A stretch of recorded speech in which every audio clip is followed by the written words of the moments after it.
What up, YouTube? This your boy KB. I'm Talika, and you are watching A Brown's World. Hey, Browns, hey man, we want to come to y'all tonight. There's something that that I've been dealing with a couple of days.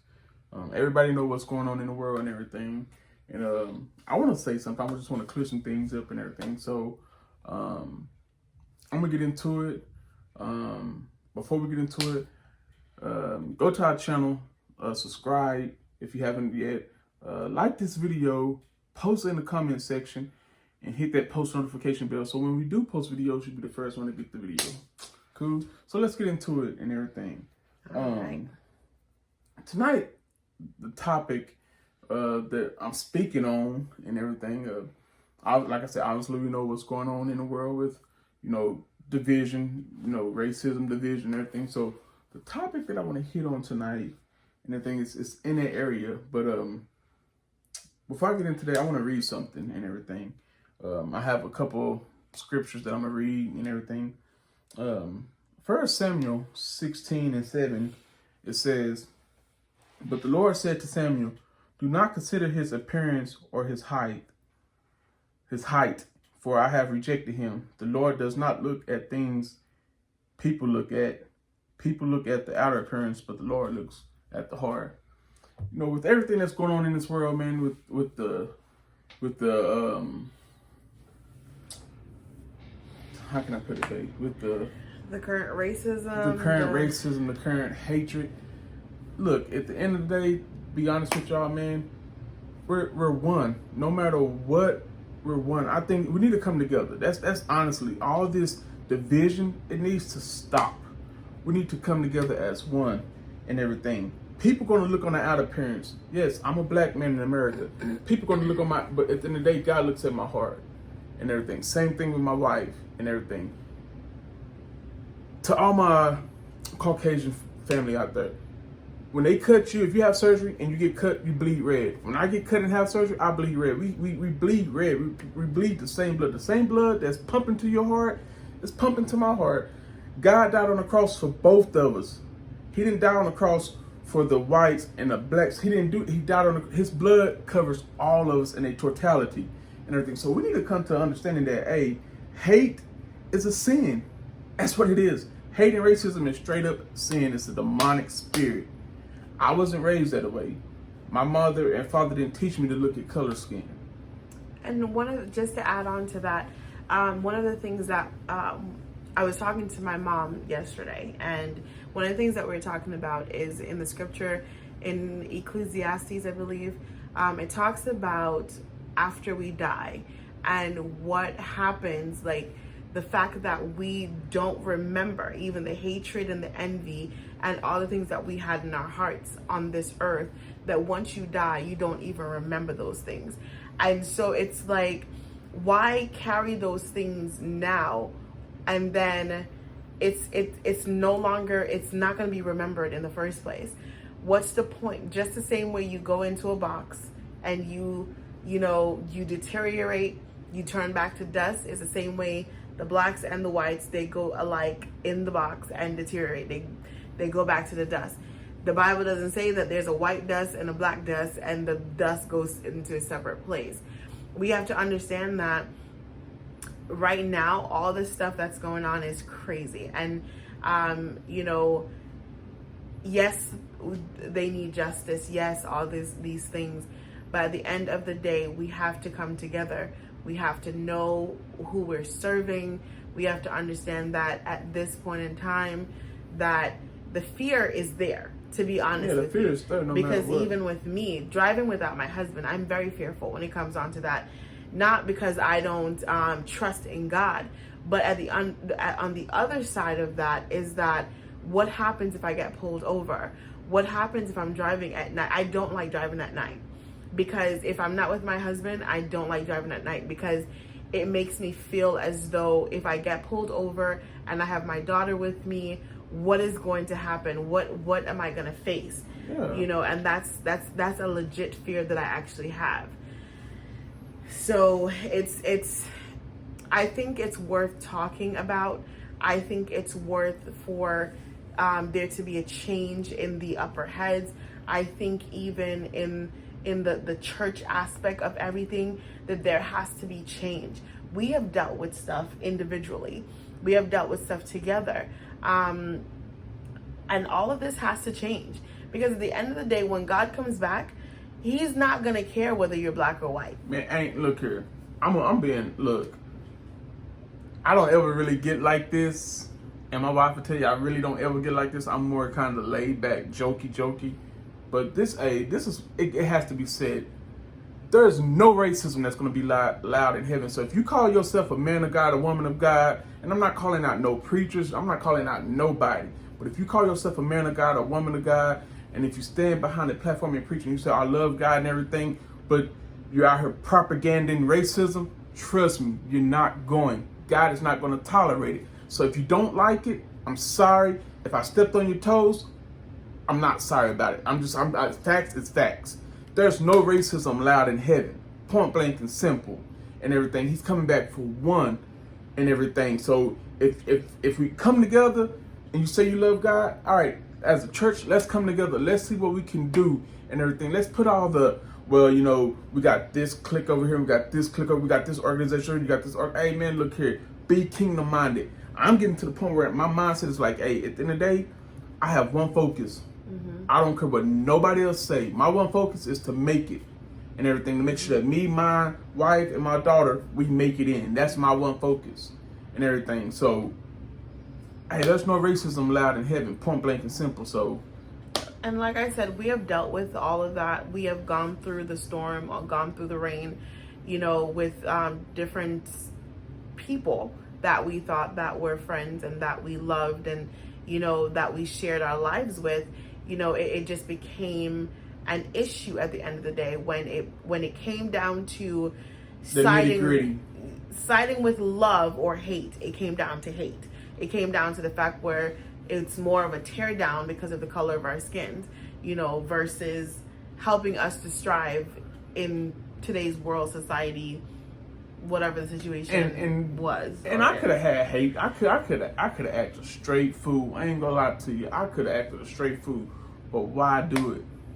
Why act a fool? You know what I'm saying? Because at the end of the day, I know who I serve. And still today, I love them. No matter what, they might not speak to us. So be it. I love them no matter what. Because at the end of the day, they're a soul. God looks at them as a human being. And that's what I'm looking at you as. A human being, you're a soul. You're somebody's child. You're somebody's father, you're somebody's brother, you're somebody's sister, whoever you are. I love you no matter what.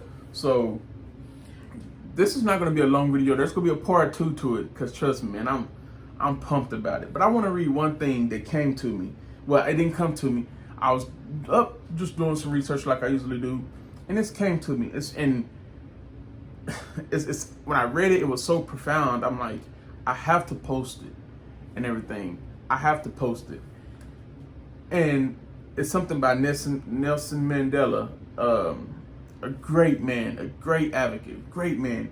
And he wrote something probably years ago. It says, no one is born hating another person because of the color of his skin or his background or his religion. People must learn to hate. And if they can learn to hate, they can be taught to love. Hate is, people learn to hate. That's what it's taught. It's taught to them. A lot of times it's taught to them from a kid up. Look at kids.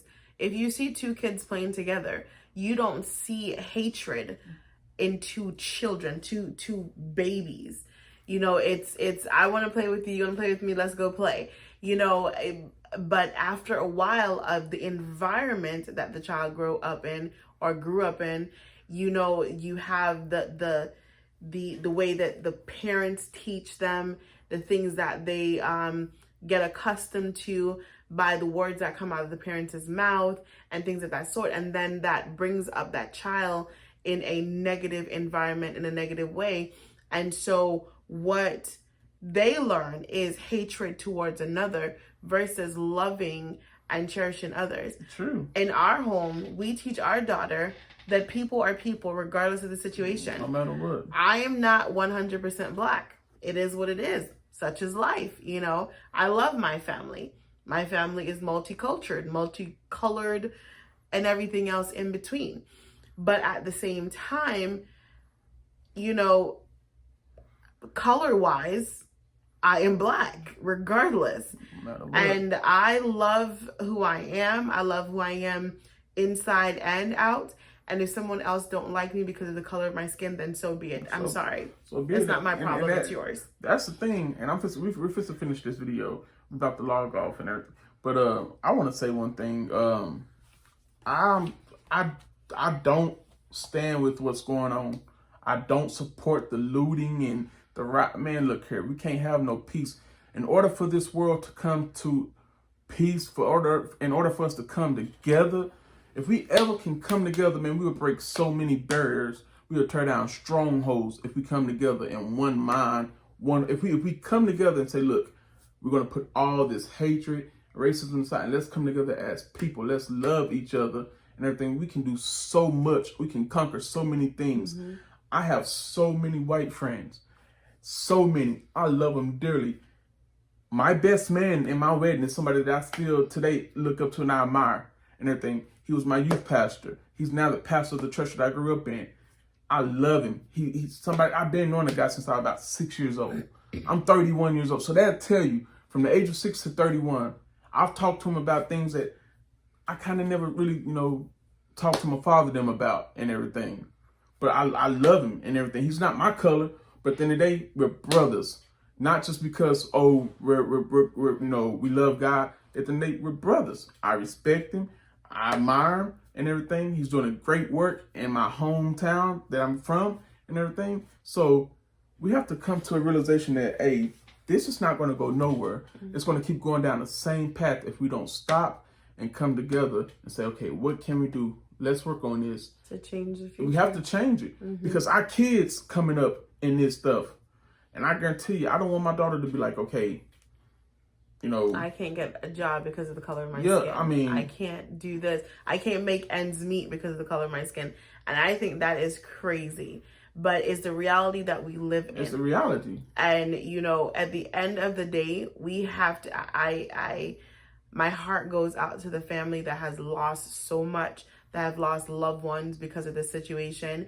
And yes, that, like I said, it tears me up because I know that at times I get fearful because of the situation. But at the end of the day, this burning buildings down and doing all this stuff, I don't agree with all of that. Never will and never have. I just feel like if you're going to protest, peaceful protest. Yeah. If you need something changed, write your letters, do what you got to do. Yes, sometimes things doesn't work like that. And I get it. I get all sides of that. But it's the burning down the buildings, there are people out there that need these things that you're burning down. And right now we're in the middle of a pandemic. So it's like it's making it worse. Everything is being made 10 times worse at this moment. Not even on top of that, we live in Florida. We just hit hurricane season as of today. So you got all this craziness going on with the pandemic. Plus hurricane season. Plus we not these ready, people Jesus. up in northern area from us out here looting. It's like, hold up, what else is going to happen? We not ready, Lord. But at the end of the day, we need to stop hate and we need to start loving. Yes. That's going to be the biggest thing. We got to stop hating each other and we need to start loving each other. And when we do that, man, we will see great and mighty things come out of it. Yes. I'm telling you, man. Oh, there's a part 2, trust me. And I'm going to be speaking on it and everything. This is coming from the heart. I wrote some stuff down that I didn't even get to and everything. But there's a part 2 coming out of it. So I want all of y'all out there to know that we love y'all. We thank y'all for everything, for watching our videos, for liking. For the support. Thank you for the support from every color. We appreciate y'all guys. We love y'all. If y'all don't hear it all the time, y'all hearing it from the Browns. We love y'all. We got your back. We stand. We understand what's going on and everything, but we stand arm length in arm. Yes. And again, we just want to thank everybody for even liking our page. We have been getting a whole lot of support from Facebook. We thank you guys so much. Right now, we are, our videos have hit 1,000 views. There's one that has 800 views.